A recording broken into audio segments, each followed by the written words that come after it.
This here's a pretty good frost for us.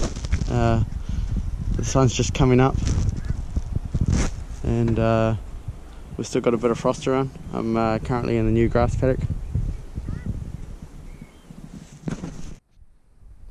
So just thought I'd give you a quick update on the new grass.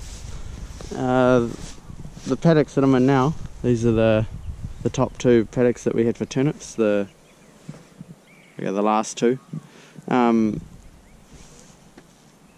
This would be their third grazing, and the one paddock that I'm not sure we're going to be able to see it, but it's sort of just over there,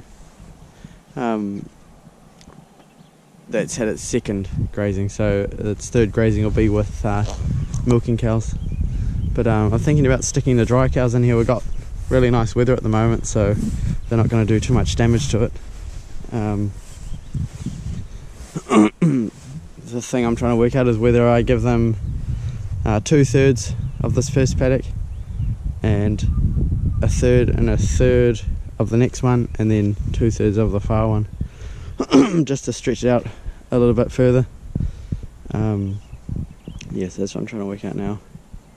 I think what I'll do is I'll set it up as 2/3, I'll give it to them, and then if I think it's not going to work, then I'll roll the fence up and give them the other third of the paddock I'm standing in.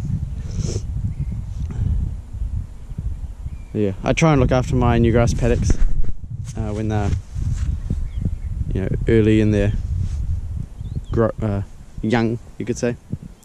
So yeah, I think that's what I'm gonna do, and put a fence up. I don't know if you can see it, but there's the cows just going up the hill there. So they've spent 3 days down here. It's a hilly, well, it's the very end of our farm, and it drops all the way down. It drops off the end there, and then it goes along the bottom below the bush there.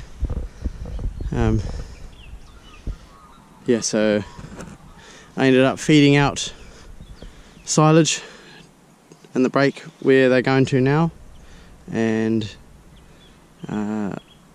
I've split it into 3 days, the two paddocks, so we'll see how that goes. Hopefully the weather holds off just enough time to get it fed off. And and rolled up all the fences. There's 2 fences down here, so I'm going to follow them up. So there's the dry cows just going into the paddock there. Just thought I'd stop and show you this paddock here. This is where the springers are going to be going, one of the springer paddocks, and we direct drilled this here with Hogan, and it's really thickened up. There's a lot of grass in here, which is good. The feed for the springers is meant to be a lot of roughage, so it's not meant to be good quality. So we'll break feed this off with the springers. So this Hogan, the annual ryegrass, is meant to grow really well in the winter, and from my experiences using it, it does.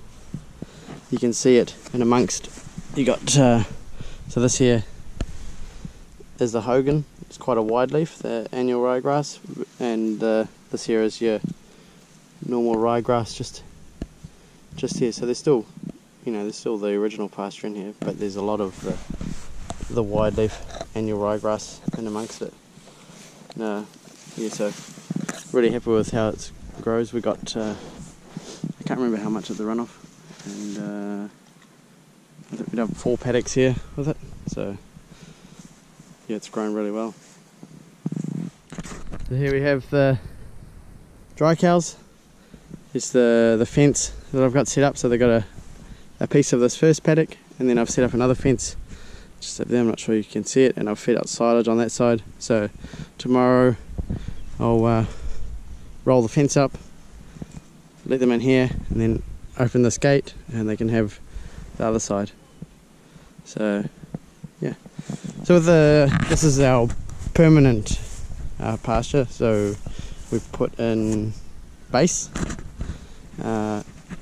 It's turned out really well this year. One thing that I was really adamant about doing was spraying it at the right time to kill the weeds, and I think I got it right. I'll have to have a look at back at the cashew what I sprayed it with, but it's turned out pretty clean. There's an odd spot that is, well, that's clover, so it's alright, but yeah, as long as there's no flatweeds coming through, and I can't see any flatweeds. So yeah, that's it for me on the farm here. Now I'm going to head off to the runoff, move the stock there, so I'll catch you another time. Thanks for watching.